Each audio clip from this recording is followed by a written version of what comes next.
আসসালামু আলাইকুম। বর্তমানে সোশ্যাল মিডিয়ায় কমান্ডো সিনেমা নিয়ে অনেক বেশি আলোচনা হচ্ছে, কেননা এই সিনেমাতে মুসলমান এবং ইসলামকে অনেক অবমাননা করা হয়েছে। সাম্প্রতিক সময়ে মুক্তি পেয়েছে দেব অভিনীত কমান্ডো সিনেমার টিজার।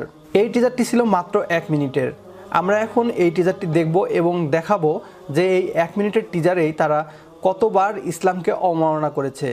যদি 1 মিনিটের টিজারেরই এই অবস্থা হয়, তাহলে পুরো সিনেমা জুড়ে ইসলামকে যে কত বেশি অবমাননা করা হয়েছে সেটা নিশ্চয়ই আপনারা বুঝতে পারছেন। তো চলুন দেখে আসি সেই টিজারে কী ছিল এবং আমরা এর টিজার নিয়ে কথা বলবো। অবশ্যই ভিডিওটি শেষ পর্যন্ত দেখবেন, কেননা ভিডিও শেষে কিছু গুরুত্বপূর্ণ কথা বলবো আপনাদের জন্য। তো চলুন টিজারটি দেখি।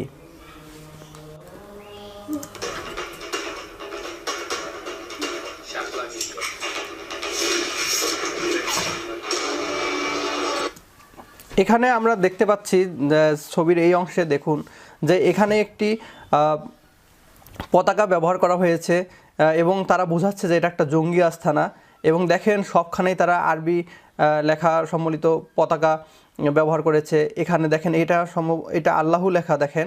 তো এটার উপরে কিন্তু একটা AK-47 রাইফেলের সিম্বল ব্যবহার করেছে। এটা ছাড়াও এই যে যতগুলো ফ্ল্যাগ দেখতেছেন আপনারা, এই সবগুলো ফ্ল্যাগেই কিন্তু আরবি লেখা রয়েছে। তো তারপর দেখি আমরা সামনে কি আছে। তো এখানে দেখেন আপনি আসলে কি বলবো, মানে এই সিনেমার টিজার যেটা প্রকাশ পেয়েছে, এই পুরো টিজারটিতেই ইসলামকে অনেক ছোট করে দেখা হয়েছে। এখানে বোঝানো হচ্ছে যে এরা সবাই জঙ্গি, এরা সবাই জঙ্গি। তো তাদের গেট আপ দেখেন যে একদম তাদের দাড়ি আছে, তারপর মাথায় পাগড়ি, আবার পাঞ্জাবি পরা সবাই। তো এই রকমের যেটা ইসলামী লেবাসটাকে এরা প্রকাশ করছে যে জঙ্গিবাদের লেবাস।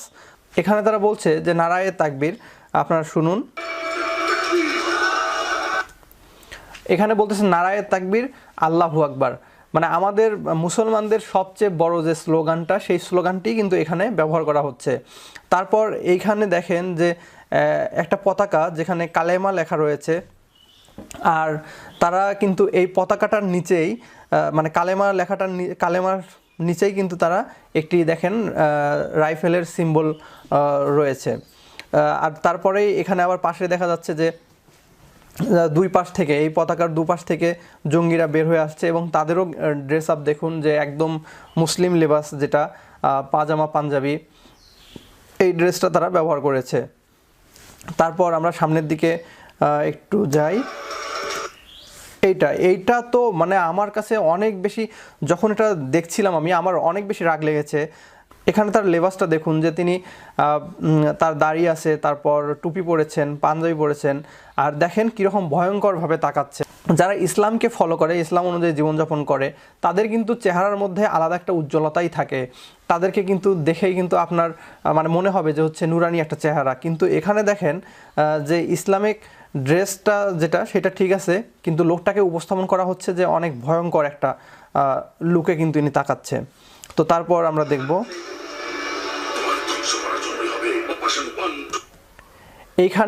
এখানেও কিন্তু মানে আমি টিজারটা আপনি যতটুকু দেখবেন, পুরা টিজারের মধ্যেই কিন্তু ইসলামকে অবমাননা করা হয়েছে।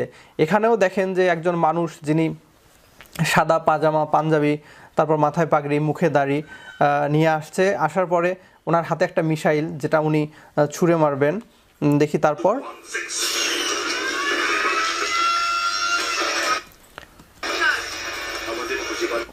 এখানে বোঝানো হচ্ছে যে বাংলাদেশে প্রচুর পরিমাণে জঙ্গি বেড়ে গেছে এবং তাদেরকে ধ্বংস করার জন্য বাহির থেকে একজন আসে, যে হচ্ছে দেব। তো ইনি আসার পরে বিভিন্ন প্ল্যান করে যে কোন কোন জেলায় কোন কোন অপারেশন পরিচালনা করা হবে। তো তারপর দেখি এইখানে দেখেন, এখানেও দেখানো হচ্ছে যে একটা জঙ্গি আস্তানা। সেখানেও কিন্তু এই হচ্ছে আপনার যে বিভিন্ন ব্যানারগুলো এখানে টাঙানো আছে, সেখানেও কিন্তু আরবি অক্ষর লেখা আছে। দেখেন এই যে ওরা যেখানে আসতেছিল, এই পিছন দিয়ে, গাড়ির পিছন দিয়ে কিন্তু আমাদের কালেমা লেখা সম্বলিত একটা ব্যানার, সেই ব্যানারটি দেখা যাচ্ছে। একটা ব্যানার, সেখানে হচ্ছে আল্লাহু লেখা এবং উপরে একটা রাইফেল দেয়া।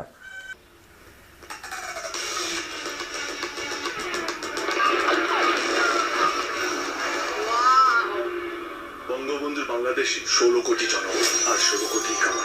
তোর মতন কিছু দেশদ্রোহী আমাদের সোনার বাংলা কিছুই করতে পারে না। জয় বাংলা। এখানেও দেখেন যে হচ্ছে আরবি লেখা সম্বলিত একটি ব্যানার ব্যবহার করা হয়েছে। আর সবচেয়ে বড় কথা হচ্ছে এই সিনেমাটা কিন্তু বাংলাদেশেই মুক্তি দেওয়ার প্ল্যান চলছে, যেটা 2021 সালে যে ঈদ হবে সেই ঈদে কিন্তু এই সিনেমাটি বাংলাদেশে মুক্তি দেওয়ার প্ল্যান তাদের রয়েছে।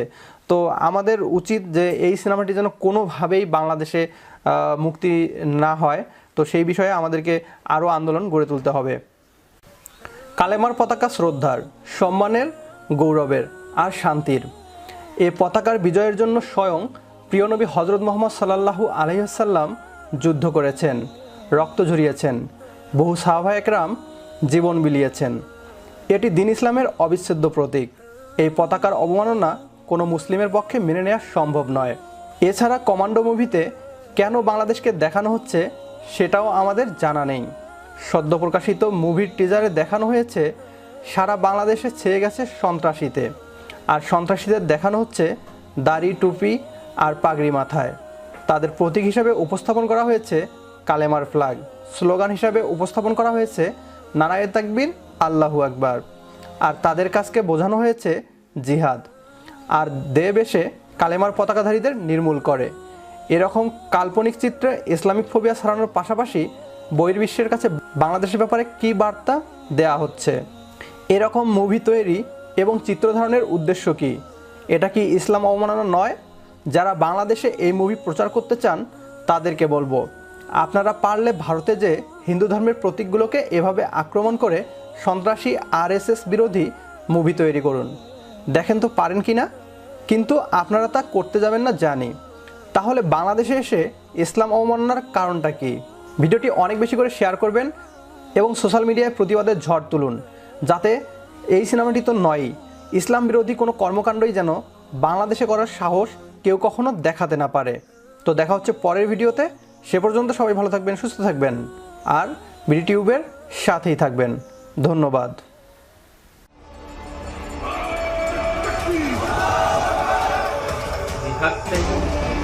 তোমার ধ্বংস করার জন্যই হবে অপারেশন 1216। আমাদের খুঁজে বার করতে হবে অপারেশন 1216 আসলে কি।